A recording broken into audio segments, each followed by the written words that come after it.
Sabes que ya yo tengo una cierta edad. Andrés Segovia Moreno es periodista, investigador y consultor comunicacional venezolano, colaborador de medios como Tiempo Latino o Diplomatic Watch, licenciado cum laude de comunicación social por la Universidad de los Andes. Ah, eso es lo que es la ULA para los que no lo conocen, una de las universidades más prestigiosas de Venezuela. Ha destacado en el periodismo de investigación y comunicación organizacional bilingüe. También ha sido coordinador de 20 Venezuela en el estado Trujillo entre el 2019 y el 2021. Su visión crítica y académica le convierte en una voz imperdible para entender la actualidad latinoamericana. Bueno, Andrés, de verdad que es un currículo para un muchacho joven que va muy bien. Cuando llegues a mi edad, bueno, me imagino que te vas a comer al mundo, como dicen, ¿no? Bienvenido, Andrés. Bueno, los micrófonos Tampoco son me tuyos. llevas tanto tiempo, ¿no? Creo. Guiño, guiño. Bienvenido, Andrés, bienvenido. Bueno, los micrófonos son tuyos para que hables con la gente. No, muchísimas gracias, Leonardo. Gracias por la oportunidad, ya que hemos tenido la oportunidad bueno, de compartir espacios acá en la ciudad, en la lucha por la democracia en nuestro país. Pues bueno, yo muy agradecido por este espacio. Bueno, no, Washington TV es tu casa. Una de mis metas es reclutarte. Pero por ahí me preguntaste cuánto hay para eso y eso está bueno, eso me gusta, porque yo trabajo con puro capitalista, yo no trabajo con zurdo flojo.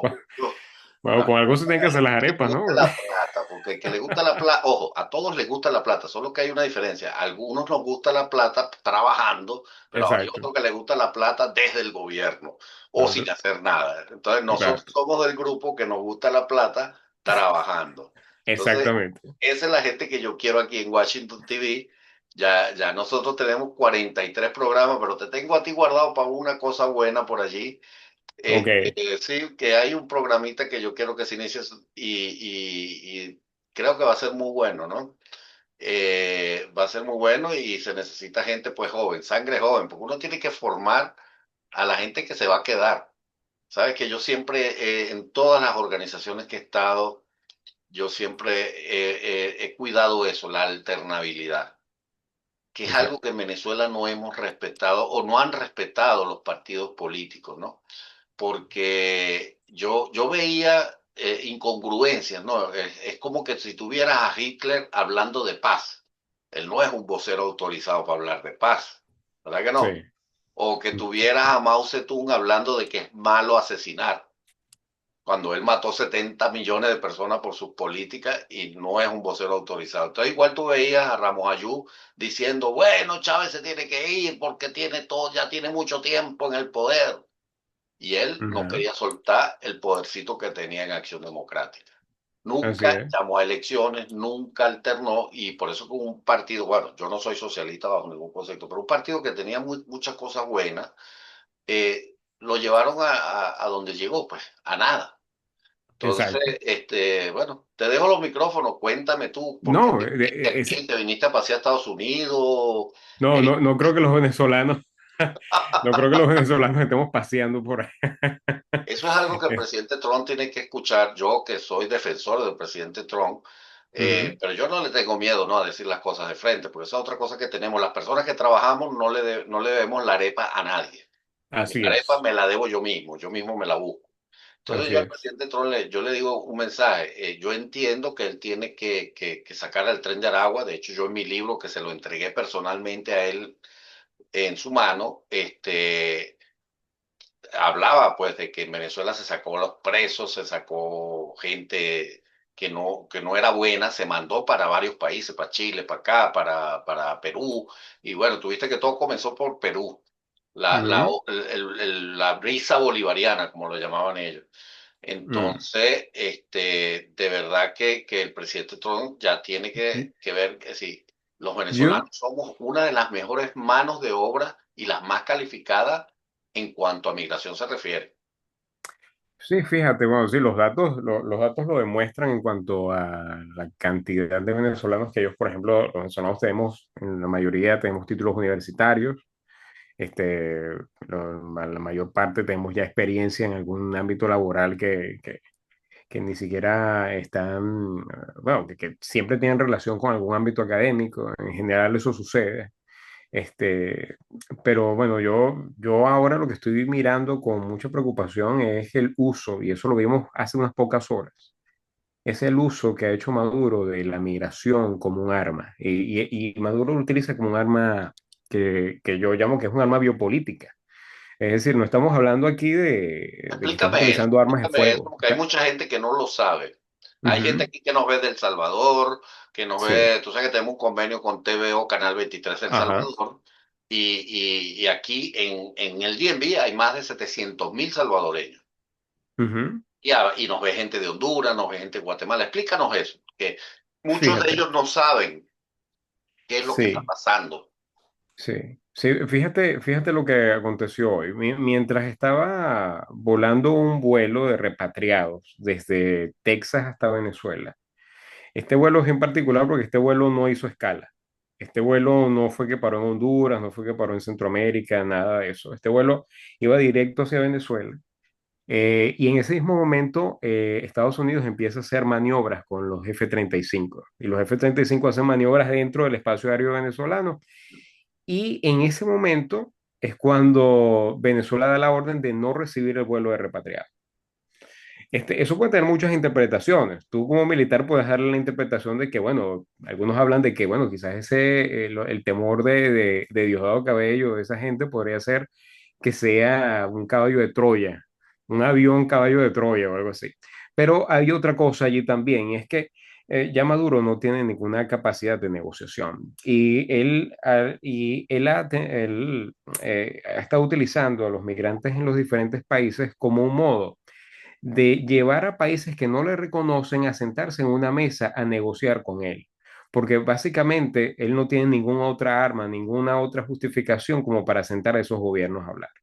Y en el caso de Estados Unidos no hay diferencia. O sea, la cantidad de venezolanos que han llegado a este país, Maduro los ha utilizado como un elemento de intercambio, un arma de negociación, y que en este momento ya de desespero, yo estoy tan seguro que él está buscando la manera de que, bueno, de volver a sacar ese tema a colación para volver a sentar al gobierno de Estados Unidos en la mesa. Algo a lo que Estados Unidos está negado. Y también otro de los motivos por los que está negado es porque la cantidad de migrantes que llegan por vías de vuelo de repatriación son bastante limitadas. Claro, Sí. pero ¿qué piensas tú de eso que dijo el presidente Trump, la orden que dio de que ya autorizó a la CIA a hacer operaciones internas en Venezuela? A mí, tú sabes que eso es como dar un paso más hacia adelante, porque en realidad lo que está buscando Maduro es que Trump eche para atrás y vaya nuevamente a la mesa de negociación o vuelvan a establecer un canal directo de negociación. Cuando Trump dice eso, prácticamente lo que está es cortando la posibilidad ¿no? de llevarlos a una mesa de negociación nuevamente. Trump lo que les está diciendo es algo que llama mucho la atención que de la declaración diciendo que él autoriza eso, porque en realidad muchos se puedan preguntar, bueno, ¿haría falta que lo dijera? ¿Hace falta decirlo Bueno, en si la quieres guerra, la imponerte primera como un guerra modo es disuasorio, ¿no? psicológica, ¿no? Es psicológica la primera guerra. Lo Sí, primero sí, que se es un modo pierde en una disuasorio. guerra es la verdad. Y lo segundo que tratas tú de buscar es crear miedo. ¿Te recuerdas en Vietnam que les tiraban volantes, tiraban... Entonces, Ujú. por lo que sí te puedo garantizar que tengo información es que los segurexas se acabaron en Venezuela. No hay papel toalé tampoco. Alrededor de Miraflores no hay papel toalé, señor. Se acabó, yo Pero no bueno, tengo. pero bueno, fíjate, el tema de, cuando yo digo que la migración lo utilizaron como un arma biopolítica, me estoy refiriendo a que además de las armas de fuego, además del crimen, además de todas esas cosas, al ser difícil para los países manejar la cantidad de migrantes que llegan, ellos prácticamente utilizan a la población venezolana como algo que pueden intercambiar en una negociación. Por eso es que es un arma, es algo así como que simbólicamente como que estás poniendo contra la pared a los países que tienen a los venezolanos porque solamente puedes negociar con el gobierno de Maduro para un tema así sea de repatriación, de investigar, intercambios de información, de inteligencia, etcétera. Sí, sí los ponen contra la pared. Por eso es que yo digo, los migrantes los han utilizado y el que los ha utilizado ha sido Maduro. Así que hay Pero, que y tú tener eso en como cuenta. periodista de investigación, porque yo hago también mis investigaciones, bueno, tengo varias profesiones porque ya con la edad que tengo ya me cansé un poquito de estudiar, pero sigo estudiando. Este, ¿cómo ves tú? Porque esas caravanas que se organizaban, esas caravanas, en mi investigación dio que eso era financiado por el gobierno venezolano, por parte de la guerrilla, porque la guerrilla no deja que pase nadie por su tierra. Y qué casualidad que las caravanas nunca las agarraba nadie. Pasaban por Nicaragua, que Nicaragua es un territorio bien peligroso para todo aquel que quiera pasar por ahí. Pasaban por México. En México los llevaban desde abajo de México hasta arriba. Y después eran Hay, recibidos por los demócratas aquí. hay unos detalles allí. Tú sabes que yo cubrí caravanas migrantes en México. O sea, Ok, yo cuéntanos cubrí eso, eso. cuéntanos eso. Yo cubrí eso, para el tiempo latino, es unos especiales que pueden ver allí. Y bueno, el caso de dónde inicia, para partir desde allí, ¿no? De dónde puede iniciar todo esto. Yo casi siempre podía identificar que las caravanas migrantes iniciaban en Honduras. En Y, Honduras. sí, y hay algo que es muy cierto en lo que tú dices. En Honduras inician, pero casi todas ellas tienen relación con personas que están relacionadas a Manuel Zelaya, a la gente, a la señora Y el que no se acuerda de Xiomara Manuel Castro. Zelaya fue aquel que salió en Interiores en la madrugada después lo querían meter en un avión de PDVSA. Exactamente, no, no, las cosas fueron más. Iba Maduro llegó a Maduro en ese irse avión, con ¿cierto? Zelaya Iba Maduro en ese allá. avión Exacto, sí, sí, con sí, él. o sea, sí, exacto, tú lo sabes, tú lo sabes. Bueno, pues casi todas inician allí y varios de los líderes sí tienen relación con el gobierno de Zelaya. Ahora, la situación se pone un poco más compleja cuando empezamos a ver los diferentes países, porque en el caso de Nicaragua, la relación con la caravana era como un poco más pasiva. Es decir, sí lo dejaban transitar porque no veían prácticamente ninguna obligación en detenerle. Ni siquiera Nicaragua entra en lo que se llegó a llamar terceros países o países seguros, terceros países, que era una categoría que le da a Estados Unidos a ciertos países de Centroamérica como para detener estos grupos. Pero en Nicaragua pasa algo muy interesante, que en Nicaragua era como un sitio donde podían escapar de manera controlada muchos cubanos. Muchos cubanos iban desde la isla hasta allá, porque creo que es por un tema de que no hay visado o algo así. Entonces, ellos llegaban allá y bueno, se bajaban y después ahí ellos empezaban, sea la caravana, sean las Bueno, los rutas que tuviesen que haitianos tomar. también, los Y los haitianos. haitianos, sí, sí, eso pasaba. Pero Nicaragua tiene ese elemento y Nicaragua está en el foco de las autoridades, es precisamente de autoridades de Estados Unidos, es precisamente porque ellos vieron esa tendencia que Nicaragua no controlaba. Pero es, como te digo, es como una relación como pasiva en relación a el tema migratorio. O sea, ellos tienen la gente ahí, ellos saben que la gente que llega allá no se queda en Nicaragua, todos siguen el paso. Pero la situación que más me llama la atención es cuando ya la gente cruza desde Guatemala hasta México, o cruzaba.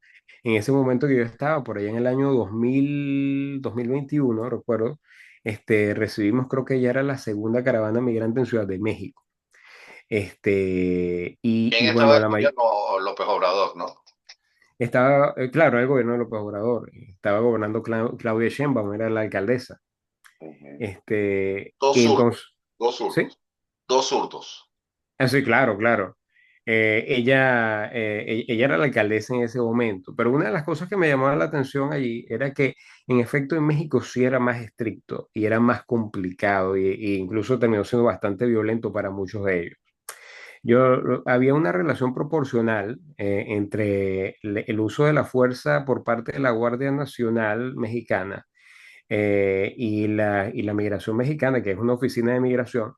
Había un uso proporcional de la fuerza en cuanto a cada vez que Estados Unidos apretaba la tuerca a México, habían despliegues impresionantes de gente de fuerza pública.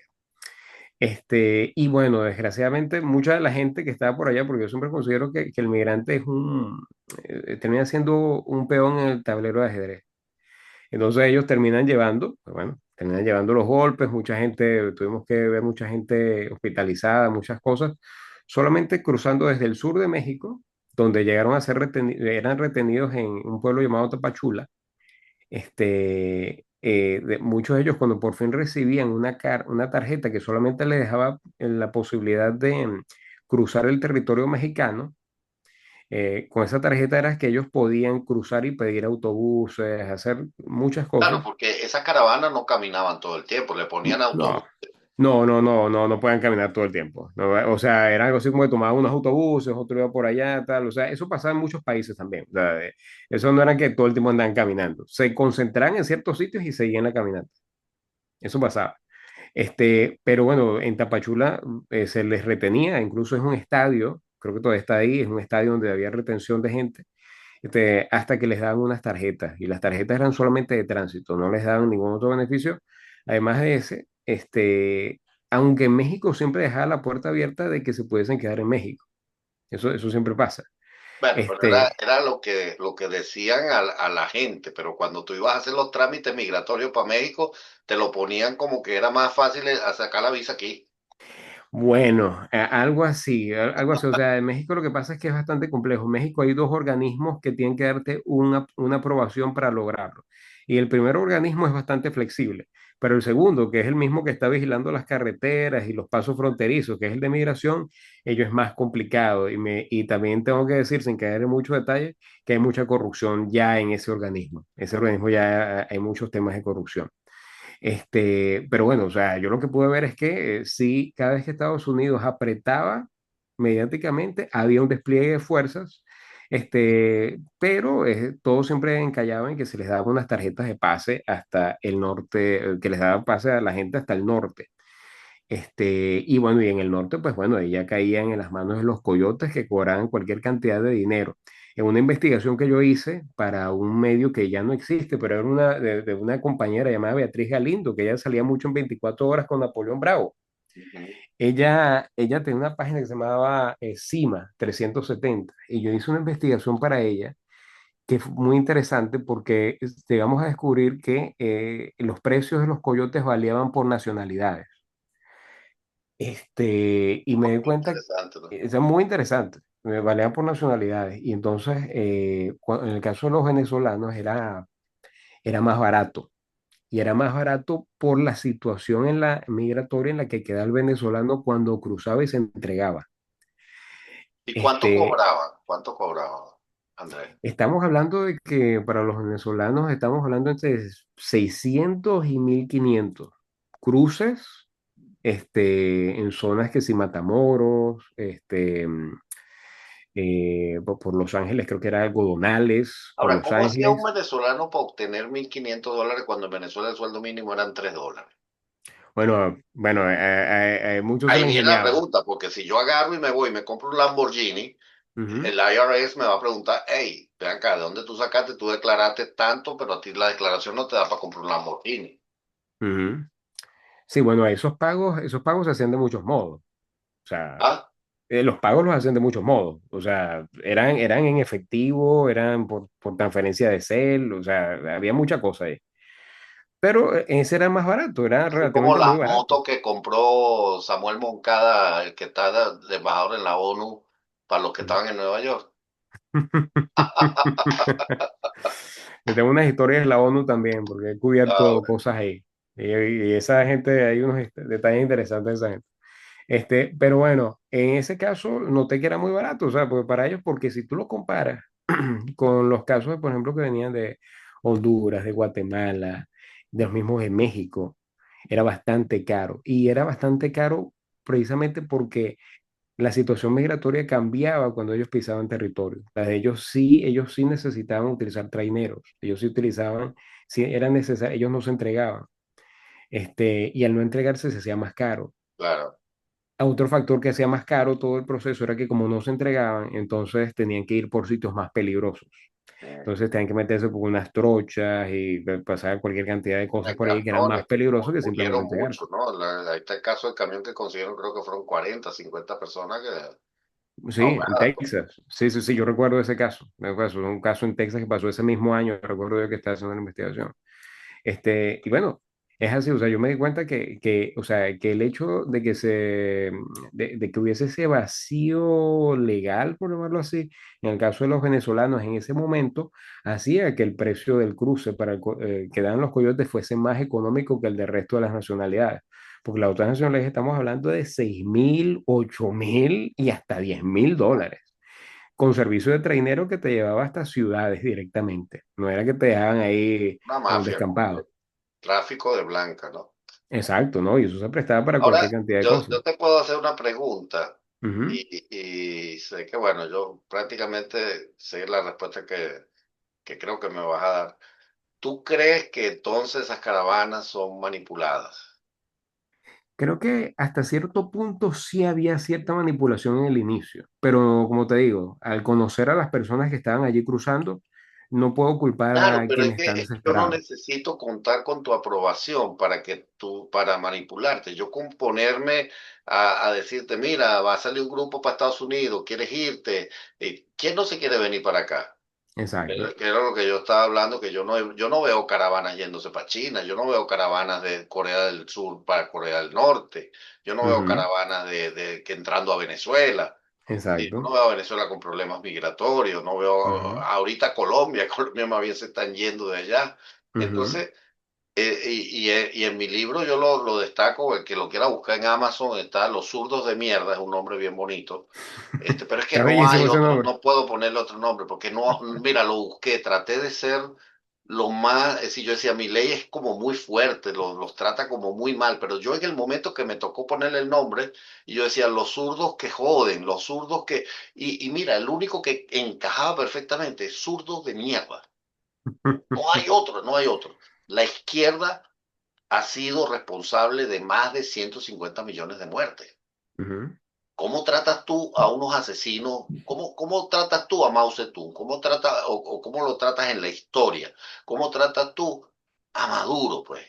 Ujú. Que Maduro ha sido responsable de muchas muertes que todavía no sabemos el número. Porque tú Sí, y yo tenemos compañeros muertos, tú y yo tenemos sí, compañeros presos, tú y yo sí, somos perseguidos políticos. exacto. Entonces, ¿cuánta gente, si tú y yo perdimos nuestra vida? Ujú. Estábamos en un país haciendo una vida normal y tuvimos Exacto. que irnos y perdimos la vida, porque migrar, señores, significa, es como más o menos como morir.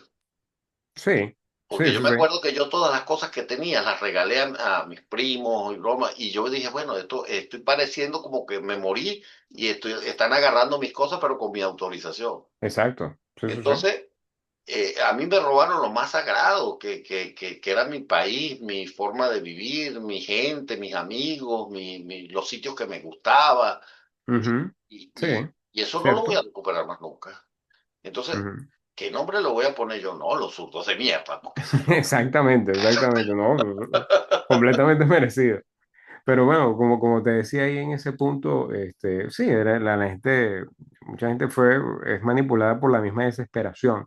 A mí me llama la atención que eso es prácticamente como bueno, o sea, como que metafóricamente, o sea, como que volvemos a esa frase famosa de que, bueno, que los socialistas te rompen las piernas para darte las muletas. Y después te las alquilan. O sea, imagínate tú, sí, ¿no? Y después, exacto, o te las alquilan, entonces imagínate tú, porque imagínate, porque claro, o sea, son gente que pierde su país, estamos hablando de venezolanos, estamos hablando de cubanos, Ah, no. los nicaragüenses, que Rusos, también están chinos. ahí, y después, pues bueno, después aparece un tipo aliado a Mel Zelaya, un chavista de primera, ahí en la caravana que se los va a llevar a Estados Unidos, Sí, ayudarlo. para decir Es que él que nos va a ellos defender. son Y entonces, inmorales. pues Mira, cuando lleguen a Estados Unidos, no, pero imagínate esto, cuando lleguen a Estados Unidos, los defensores de ellos son chavistas, pero bueno, son unos chavistas tanquis, bueno, pero lo que aquí llaman tanquis. los demócratas, fíjate, yo el otro día por ahí estaba viendo un video, los demócratas eran los que es decir, apoyaban la esclavitud, Ujú, sí, el sí, sur. sí. Es decir, los republicanos, y cuando entró Abraham Lincoln, la gente lo que pasa es que no les gusta estudiar la historia, pero el Partido Demócrata no existía, sino después creo que de 1848. Antes estaba el Partido Confederado, y el Partido Republicano sí nació un poco antes que el Partido Demócrata, pero los demócratas cuando dejan o el desastre que quedó, que tomó Abraham Lincoln, Abraham Lincoln era republicano y Abraham Lincoln estaba a favor de la libertad de la gente de color Sí. y dio su declaración ¿cómo se llama? La liberación, que se vino cumpliendo 200 años después de cuando llegó Martin Luther King, porque Ujú. todavía Martin Luther King decía 200 años después y seguimos todavía esclavos, es decir, no podemos ir a los baños de los blancos, no puedo. ¿Y quiénes fueron los que crearon las leyes de que los negros o la gente de color, como se le dice aquí, no podía entrar a un restaurante y comer en el mismo sitio que comía un blanco, o los niños en la escuela no podían tomar en un filtro que bebían los blancos? Sí, la de Jim Crow. Sí. Los demócratas fueron los que Ujú, apoyaron esas leyes. ujú. Entonces, señores, los demócratas, y yo siempre hablo, estoy por hacer un libro que se llama Neoesclavitud. Y es básicamente, los demócratas, como no pudieron lograr la esclavitud en ese tiempo, porque perdieron la guerra federal, ahora tratan de hacer una neoesclavitud como ofreciéndole a la gente que los traen aquí, que les van a dar papeles, pero nunca le dan papeles. Sí, Y entonces los tienen en un limbo jurídico y entonces la gente tiene que aceptar sus trabajos, tiene bueno, vivir escondiéndose y eso es una forma de esclavitud. exacto. Te pones a verlo es una forma de esclavitud. ¿Qué es lo que dice el presidente Trump? El presidente Trump dice que él quiere que todo el mundo tenga sus papeles. Lógico, nosotros los venezolanos tampoco ayudamos mucho. Es decir, y cuando digo nosotros no somos la gran mayoría, pues la gran mayoría somos gente buena. Pero el grupo que mandó Maduro, que salió de las cárceles, ese grupo vino aquí a joder. Y ellos lo saben. Consiguieron joder el gentilicio venezolano. Porque el Ellos lo presidente, saben porque es a bueno, propósito. es que también hubieron varios trenes que agarraron al presidente Trump, el tren de Aragua, el tren del interinato, hay, hay varios trenes que pasaron por allí y por supuesto que el presidente Trump se sintió timado, pues, Pero porque fíjate en eso, hay que hacer una pausa ahí porque eso a mí me llama mucho la atención también, eso que tú estás diciendo. O sea, el tema del tren de Aragua. O sea, esto es increíble. Mucha gente no sabe esto. Yo no entiendo, no sé, a veces yo creo que es porque en Venezuela hay tantas noticias, que bueno, que hay muchas cosas que quedan enterradas, pero hay noticias pequeñitas que te dicen demasiado, demasiado. Yo recuerdo que después del fraude del año pasado, en julio del año pasado, fue 29 de julio creo, él da una declaración, esa famosa, donde él dice que hay que prohibir el WhatsApp y todo eso. Entonces, él, en ese momento, él está en creo que está fuera de Miraflores, ahí hablándole ahí a una gente ahí, que él saca el teléfono y entonces él dice, mire, que hay que eliminar el WhatsApp. Pero si ustedes se ponen a ver ese video, y ese video está por ahí, los clips existen, él sin querer él muestra la pantalla del teléfono de él y él muestra el WhatsApp de él.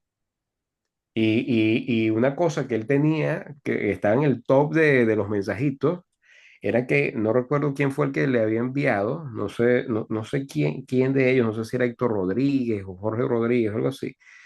Aparecía el nombre y entonces en el mensaje decía, era una nota de prensa que decía el tren de Aragua en Colorado. Eso ustedes lo pueden buscar, no estoy inventando nada, búsquenlo ahí. O sea, Maduro está recibiendo en su WhatsApp, en el top de WhatsApp, o sea, sabes que en el top de WhatsApp está siempre el amigo con el que te echas más con lo que chismes tú te ahí, comunicas. ¿entiendes? Ese, ¿no? El que estás hablando todo el tiempo, bueno, en el top ahí le aparece.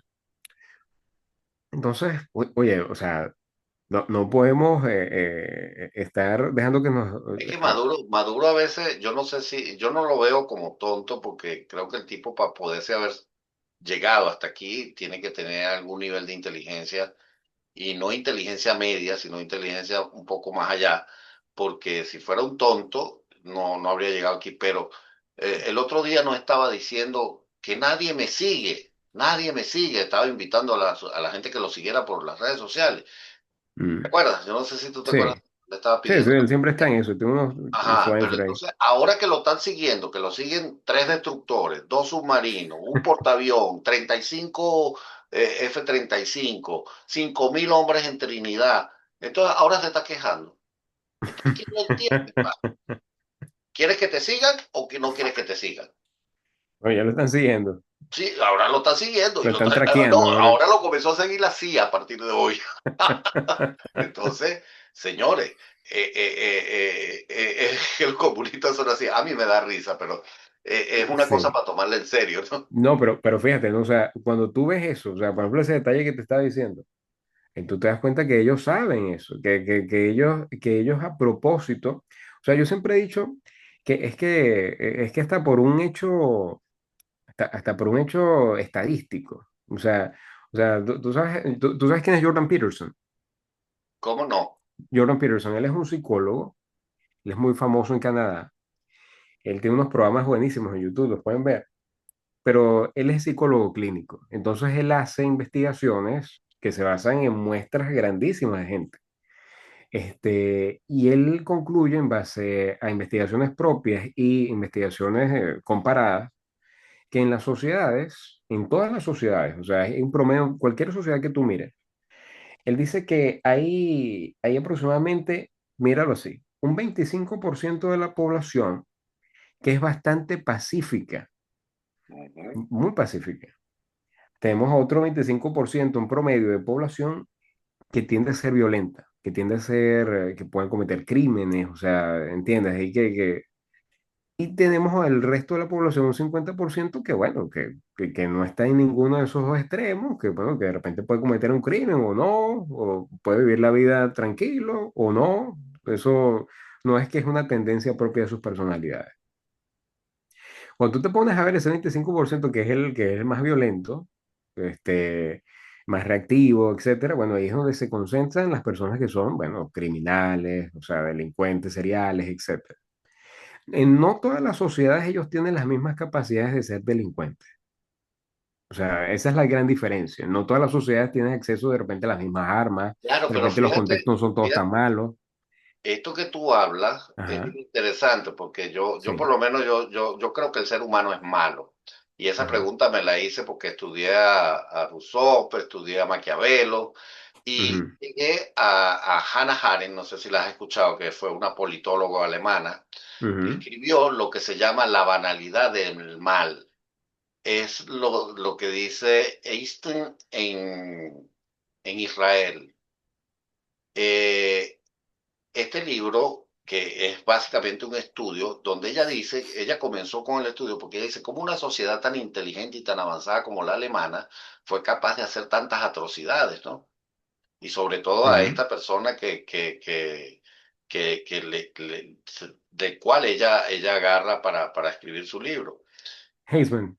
Y ella después, y para no hacerlo largo, llega a la conclusión que el ser humano no es bueno. Pero eso no era lo malo. Lo malo es que cualquier persona común y corriente es capaz de infligir tanto mal en otro como Ujú. tú no te lo imaginas. Es decir, ella dice, el ser humano no es bueno, pero lo malo no es eso. Lo malo es que el ser humano tiende a ser más malo cada vez. Y es bien Mm. interesante, búscate ese libro, La banalidad del mal, No, no, y, sí, sí, yo conozco la tesis de Hannah Arendt, y, y, y- pero bueno, y yo, para que yo te soy fijes en seguidor de algo. esa tesis porque creo que la gente no es, es decir, el ser humano no es bueno como tal. Bueno, bueno, Una discusión eso es un tema ahí un filosófica, poquito ¿no? joveziano ahí, ¿verdad? Sí. Pero bueno, fíjate en algo.